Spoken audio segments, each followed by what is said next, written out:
বন্ধুরা আজকে বেরিয়ে পড়ি ২০২৬ সালে রিস্টার সরস্বতী পূজা পরিক্রমায়। এবছর রিস্টার বুকে খুব সুন্দর সুন্দর কিছু সরস্বতী প্রতিমা আমরা দেখতে পাবো।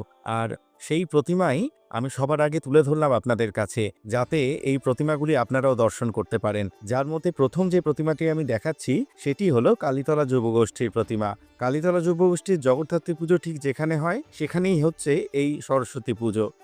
এরপর আমরা দ্বিতীয় যে প্রতিমাটি দেখছি সেটি কিন্তু চারবাতির একটু পরেই হয়, অর্থাৎ গাপ্পু বলে চারবাতির কাছে যে দোকানটি আছে বা সরস্বতী বলে একটি ফ্ল্যাট আছে, সেই ফ্ল্যাটের সামনেই এই পুজোটি হয়। এই প্রতিমাটিও অসাধারণ হয়েছে, সেটা কিন্তু আপনারা দেখেই বুঝতে পারছেন।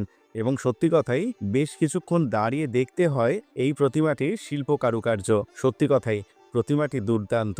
কালীতলা যুবগোষ্ঠীর প্রতিমাটিও এক কথায় অসাধারণ ছিল এবং এই প্রতিমাটিও সত্যি কথাই দুর্দান্ত।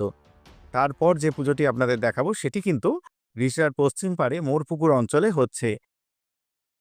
এবার আমরা যে পুজোটি দেখব সেটি কিন্তু সিদ্ধেশ্বরী কালীতলার ঠিক উল্টো দিকে একটি গলি আছে, সেই গলি দিয়ে কিছু দূর গেলেই আপনি দেখতে পাবেন। এরপর আমরা যে পুজোটি দেখছি সেটি কিন্তু একেবারে সিদ্ধেশ্বরী কালীতলার গলির মধ্যেই হয়। আর এই পুজোগুলি আপনাদের কেমন লাগলো অবশ্যই কমেন্ট করে জানাবেন।